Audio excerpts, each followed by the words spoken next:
হলিকপস গিফটের একটা পার্সেল। আমরা এটা এখন আনবক্সিং করবো। অনলাইন থেকে আনা হয়েছে। এটা একটা গিজার, টিউবওয়েলে লাগাতে হবে।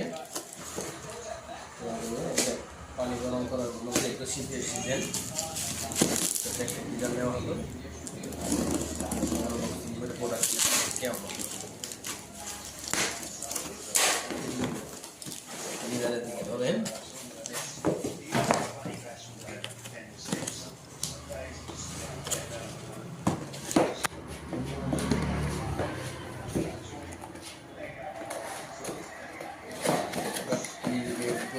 দেখি আসলে কতটা মাংস।